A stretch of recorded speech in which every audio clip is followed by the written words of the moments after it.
This was a great question from a recent Unstucking Academy Q&A asking about ventral vagal safety activation and enforcing boundaries.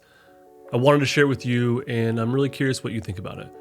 Hey, I'm Justin Sunseri. I'm a therapist and coach who helps you live more calmly, confidently, and connected without psychobabble or woo-woo. Welcome to Stuck Not Broken. This is, of course, not therapy and is not meant to replace therapy. Oh, and I removed as much of the students' audio as I could, and I replaced it with AI versions of their voices. Can you discuss the importance of the ventral vagal safety state in setting boundaries? It seems there is a balance between safety, but also flight and fight sympathetic. Okay, boundaries with ventral vagal activation, you're dead on that. When we enforce a boundary, there is some flight activation. I would lean more toward the fight activation, not angry, not lashing out, not name calling, not, I mean, yeah, it's a boundary, I suppose, but that would be without or with less ventral vagal activation. And so ideally, we want to have as much grounding, as much anchoring and safety as we can. I think it's totally okay for boundaries to come across as strong, like a very clear no, a very strong no, maybe even a raised voice no if needed. Some people, situationally might need that.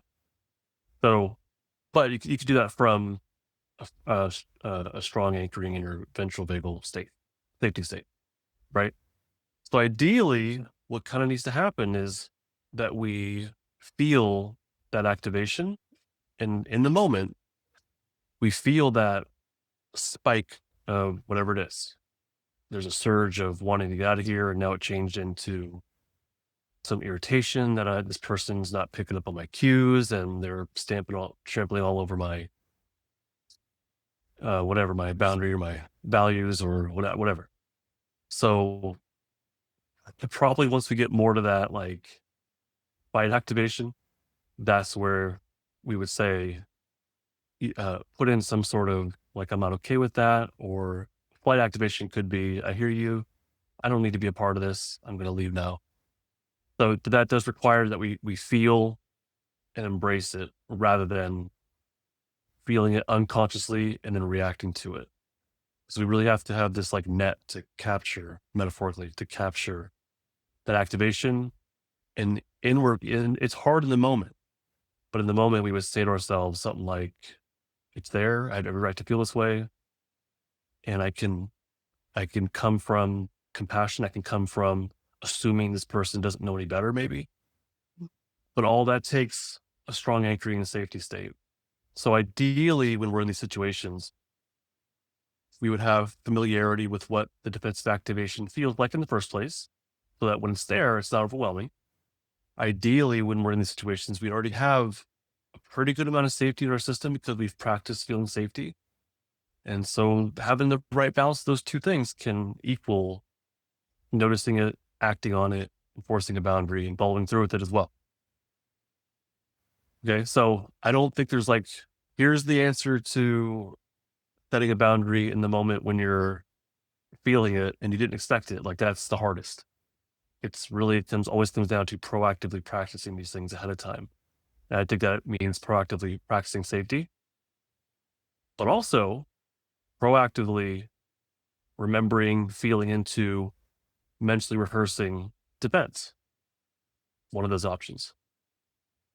So if one knows that I typically feel freeze when I'm in a social situation, but maybe one that's more um not triggering, challenging.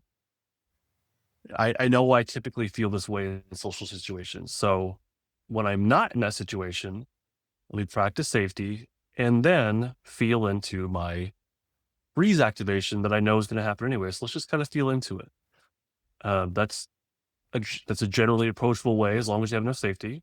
But you can also say, I know I feel this often. I felt in the past. I'm going to feel again in the future. So let me anchor into safety and then remember what it feels like to be in that situation. Maybe even remember a specific incident, let it be there, and then pendulate with safety. And that's all stage 3 stuff. And a third option, which is very challenging, is the option of, I know I'm going to feel this anyway. Let me imagine a scenario where I feel this and then do the pendulation.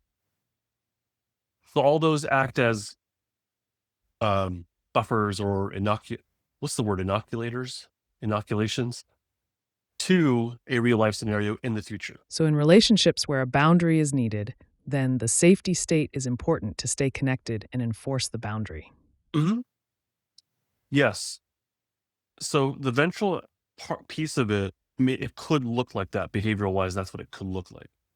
Internally, the ventral activation could show up as deep compassion for the person. And, you smile and you say, look, you sound ridiculous. I love you, but no, I can't go there with you. That would be really, you know, soft way to approach it. Lots of compassion. It's not easy to do.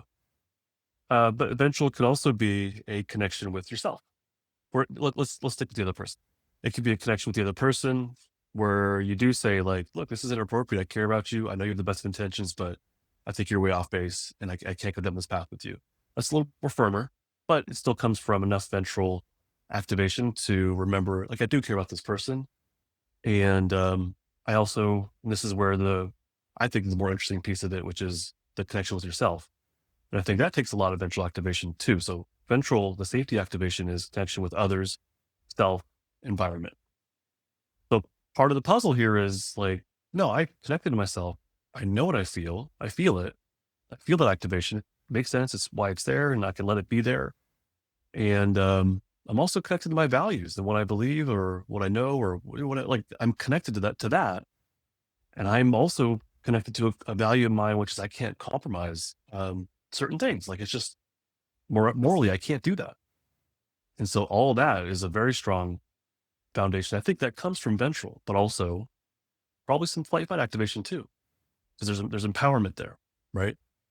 So behaviorally, that could come across more compassionately and soft. It might come across a little more toward the firm no, you know. But once we're lashing out and name calling and stuff, that would be behaviorally more probably suggests there's less ventral activation. It seems like if I am telling the story through my fight lens, I would probably have expectations that the other person is going to come back at me in some way, challenge me. But in ventral, you don't read the future through a distorted lens. Well, yeah, that's the tricky part, the distorted lens, because when we're in sympathetic, we know this is gonna happen. They are gonna say this and they're a jerk.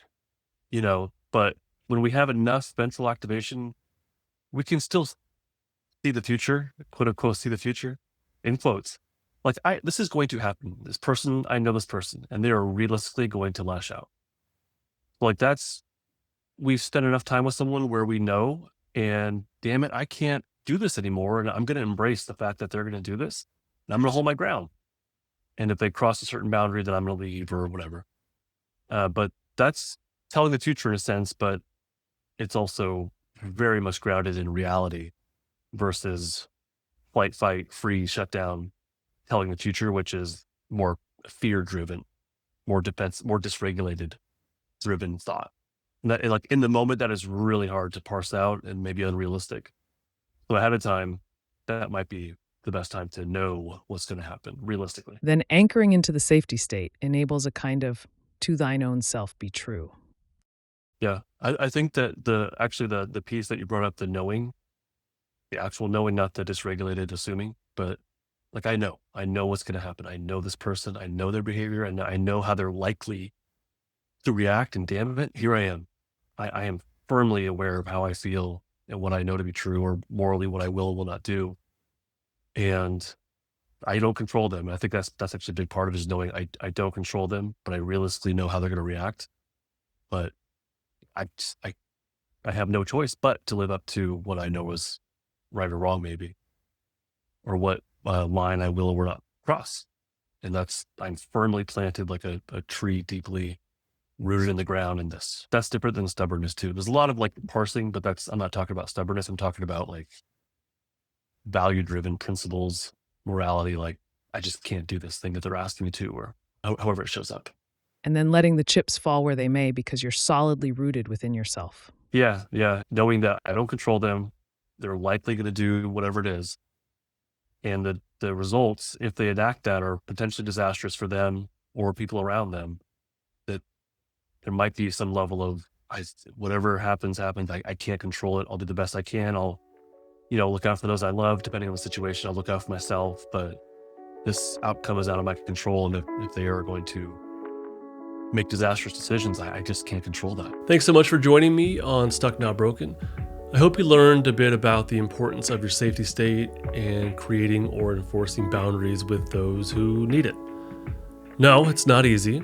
Some relationships are easier to hold the boundary with than others. Ultimately, I think it comes down to a strong enough connection within yourself, the ability to feel your sympathetic states and to turn it into empowerment.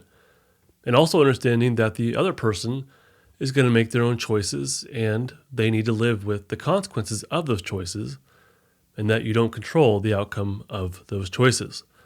Or at least you maybe should not try to impose your control on the outcome of their choices. But what do you think? If you're interested in joining me in a future live Q&A, I would love to see you in the Unstucking Academy. Not only are there Q&As and other live events to answer your questions, but there's also clear coursework that's grounded in the Polyvagal Theory primary sources. You'll also join a private community that's limited to 150 students, and these are people that are just like you, so you're not going to be alone. You can learn more through the link in the description. I hope to see you within the Unstucking Academy.